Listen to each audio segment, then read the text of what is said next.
Jediah, by the time you read this, I'll already be dead. So don't get too excited and read what I have to say. Don't bother looking around the house for me either. Of course I didn't want my body where our beautiful daughter may see it, for she has already seen enough. She has already had to endure far too many years of her mother being tortured by the man she is supposed to look up to. Even though I know my demise is going to hurt her dearly, I cannot live like this anymore. So I'm taking these painkiller pills, prescribed for the kind of pain you had inflicted on me, and off to the beach where I can die peacefully. Don't bother looking for me. Just sit there and do something that you haven't been able to do for the past 6 years. Listen to me. Now that I have to go and kill myself to get your attention, the least you can do is finish reading this letter. I have been writing it over and over in my head for years. Every time that you beat me, I had to rewrite it to add to the horror, because I didn't want you to find me after I died, because the thought of you touching me, even after death, turns my stomach, and I refuse to let you touch me again, in life or death. That is why I've gone to the beach, where the water will wash away my body, never to be seen again. Hopefully. I chose to die because I promised God when I married you that I would love you for life. And since I am more afraid of him than you, I chose death. As I look around this house, you know, it's funny, but I can remember the good times that we shared together before the baby.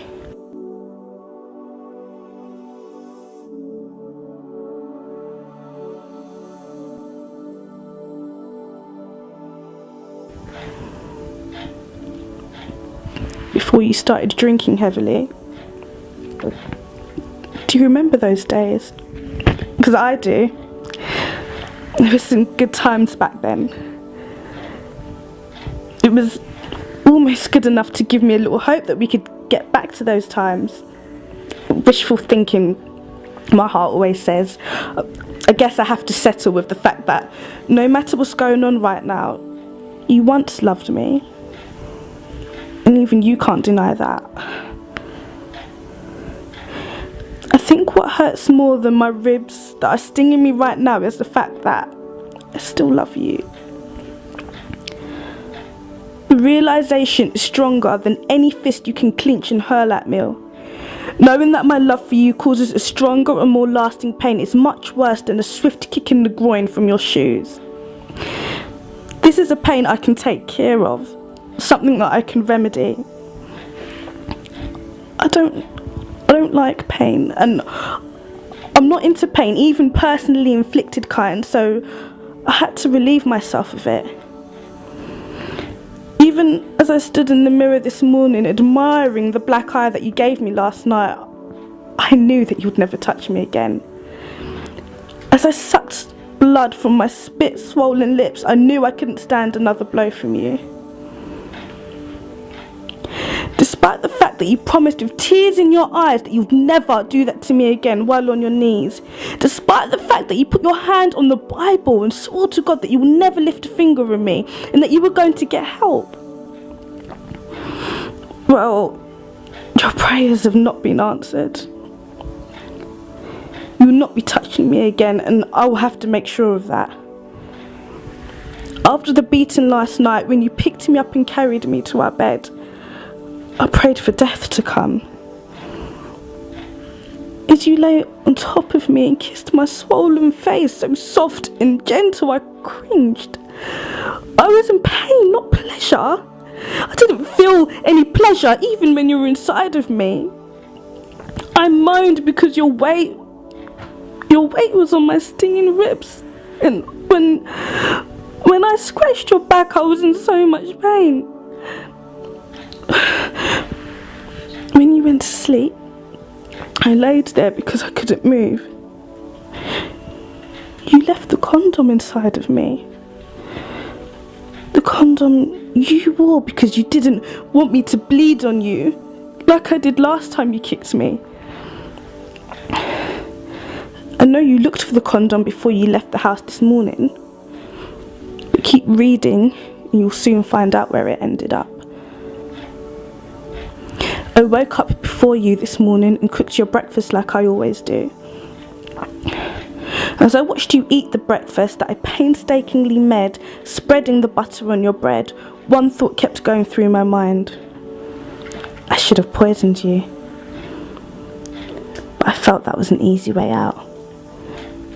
I want you to feel the pain that I have felt all these years. After you went through your breakfast, I put the dishes in the sink and I wrapped up the knife you used this morning in a napkin and put it in my pocket. After you left, I figured out that with me gone, you would run over to your little mistress's house and tell her the good news. Oh, don't look surprised. I knew about her all along.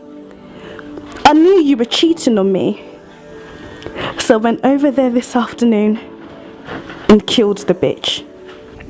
I stabbed her home-wrecking ass dead with the knife you used this morning. Since there was a lot of screaming, I knew the police would be here soon.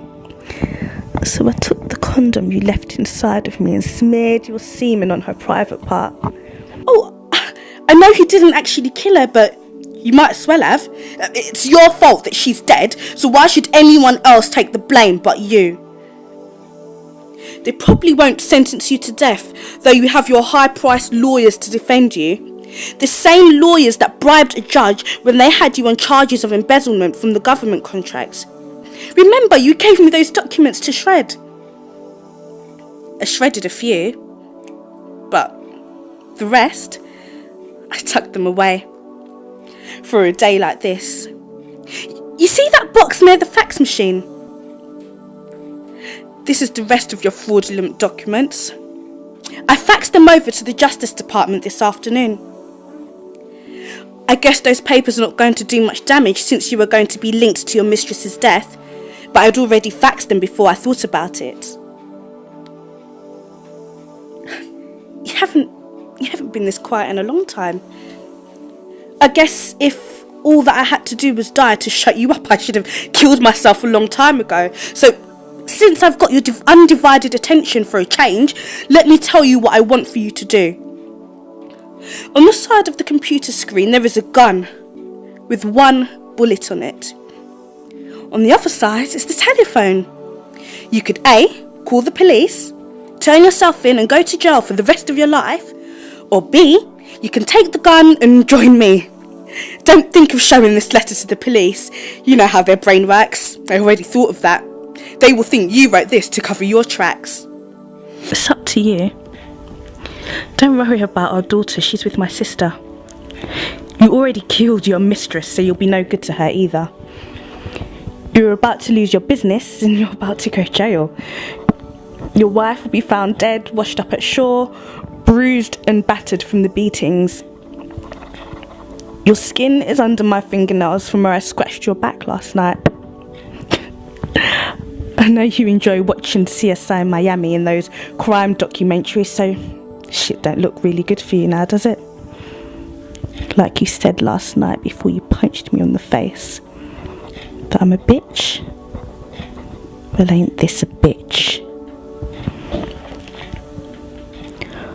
Oh, I know that you didn't think that I was going to die all by myself now, did you? You can either go to jail and get you fucked up, or you can have the man and all the men in the jail beat you around the cell like you did me, after becoming the bitch you claimed me to be. Or you could take that gun, put it on your head and kill yourself.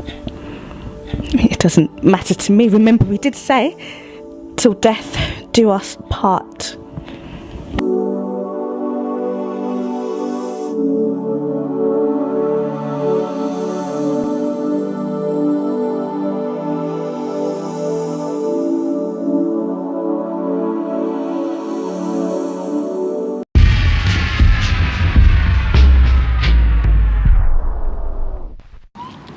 You are finished.